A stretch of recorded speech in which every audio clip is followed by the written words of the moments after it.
नाज़रीन, इस वक्त की सबसे अहम खबर आपको एक बार फिर से दे दें। श्रीलंका के वज़ीर-ए-आज़म ने अपना इस्तीफा दे दिया है। महिंद्रा राजपक्षे ने ये इस्तीफा दिया है। आपको बताएं कि माशी बहरान के पेश नज़र उन्होंने अपना ये इस्तीफा दिया है। दरअसल मुल्क भर में मुजाहरे किए जा रहे थे, लोग सड़कों पर उतर आए थे श्रीलंका में और लगातार ये मांग कर रहे थे कि वहाँ जो पीएम है वो इस्तीफा दे दें। और अब ये खबर महिंद्रा राजपक्षे ने अपना इस्तीफा दे दिया है। तो श्रीलंका के हालात पर लगातार हमारी नजर बनी हुई थी और पिछले कुछ दिनों से हम देख रहे थे कि वहां पर किस तरह से जरूरी दवाओं की किल्लत देखी जा रही थी, अनाज की किल्लत थी, वहां एटीएम में बैंक पे पैसे नहीं थे।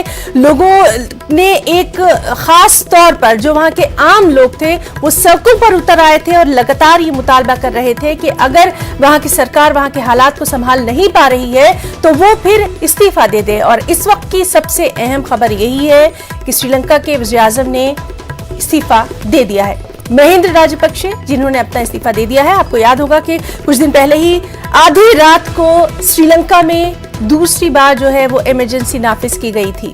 और हमारे साथ इस वक्त फॉरेन एक्सपर्ट मौजूद हैं, अनिल जी। चलिए उन्हीं से जानने की हम कोशिश करेंगे। अनिल जी, ये अनएक्सपेक्टेड नहीं है, ये पहले से ही कयास आराइयां की जा रही थी कि वहां के जो पीएम है श्रीलंका के वो अपना रेजिग्नेशन देंगे। किस तरह से देखेंगे आप इस पूरे हालात को?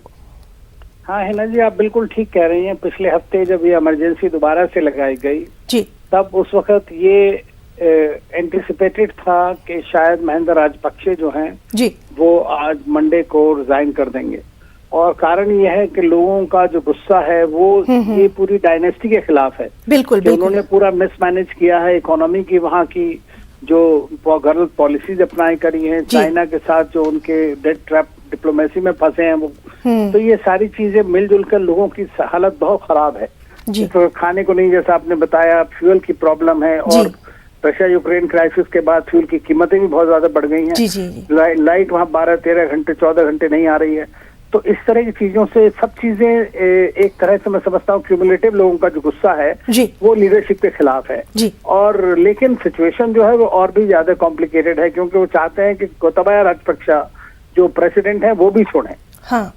तो ये अब देखिए कि अगर इसके रिजाइन करने से आज प्राइम मिनिस्टर के शायद है कि कुछ फर्क पड़े और दूसरी सारी पार्टी मिलकर के कोई नेशनल गवर्नमेंट बना पाती हैं तभी कुछ रास्ता संभव है। नहीं तो बड़ा मुश्किल है कि सिचुएशन किस तरह सुधरेगी क्योंकि बहुत असिस्टेंस चाहिए उनको। IMF के साथ डिस्कशन कर रहे हैं।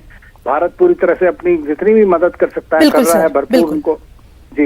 जी। और अनिल जी, जिस तरह से हम लगातार देख रहे हैं कि भारत की आपने बात करी, जरूरी दवाएं भी जो हैं वो भारत की तरफ से रवाना की गई थी, साथ साथ वहां खाने की बहुत किल्लत देखी गई थी, वो तमाम चीजें तो जारी थी। हमारे जो एक डिप्लोमेटिक जो हमारे रिश्ते हैं उनको खास तौर पर ध्यान में रखते हुए भारत की हमेशा से ये कोशिश रही है कि अपने पड़ोसियों की मदद करे। लेकिन आप किस तरह से देखेंगे, 1-2 दिन में ये हालात नहीं बने श्रीलंका में।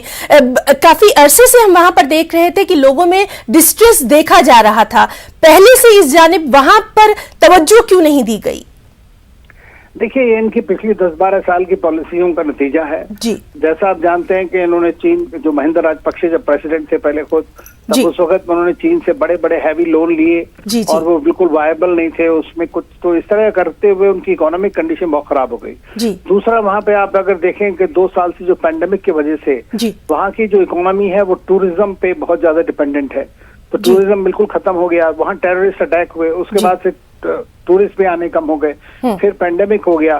तो ये सारी चीजें मिलाकर के और उसके बाद जो इतना बड़ा डेट उन्होंने ले रखा है, ऋण लिया हुआ है, वो सारा इतना बढ़ गया कि अब उसको समझ नहीं आ रहा क्या करे।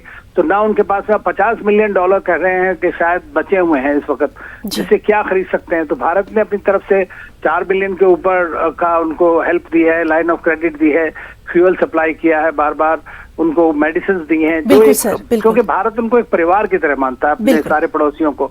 तो मैं समझता हूं कि लेकिन जब तक इनको पूरी तरह से एक IMF का या कोई बड़ा इस तरह का स्ट्रक्चरल चेंजेस नहीं आएंगे वहां पर, तो सिचुएशन को स्टेबलाइज करना बड़ा मुश्किल होगा। क्योंकि सबसे पहली चीज है कि लोगों की डेली की जो जरूरतें हैं उनको मुहैया कराया जाए। बिल्कुल सर जी। और अनिल सर, आपसे ये भी जानना चाहेंगे, चूंकि आप साबिक सफीर भी रहे हैं, आपने तमाम तर जो मुल्क हैं उनके हालात को भी देखा है।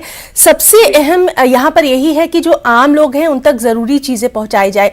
उसके अलावा इस तरह के हालात आगे ना पैदा हों, क्या कुछ पूरी दुनिया पर मतलब ग्लोबल लेवल पर क्या कुछ करना चाहिए सबको मिलकर?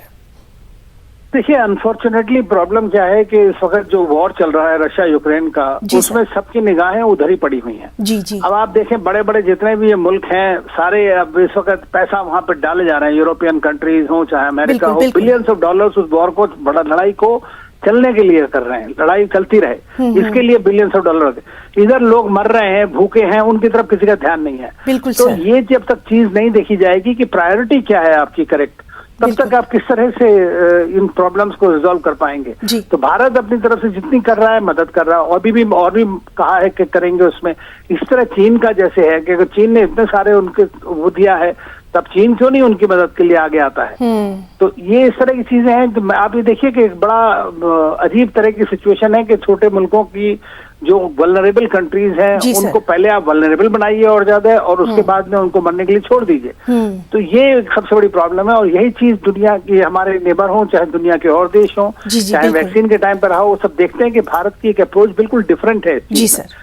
तो मेरा कहना यह है कि ये तो ग्लोबल रिस्पॉन्सिबिलिटी की अगर आपने बात कही, तो लोगों को ये सब देखना चाहिए कि भाई आज इतनी बड़ी प्रॉब्लम है, समस्या में किस तरह से हम हेल्प कर सकते हैं। जी बिल्कुल। अभी IMF वाले आज शायद डिस्कशन करने वाले थे, वहां पे कुछ पता नहीं क्या होता आगे, बस उनका तो लॉन्ग टर्म प्लानिंग है।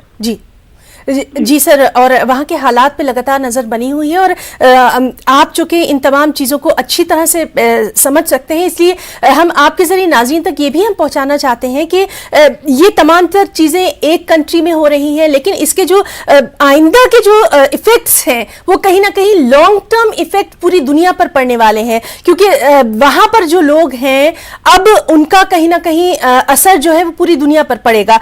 इसको किस तरह से सॉल्व किया जाएगा?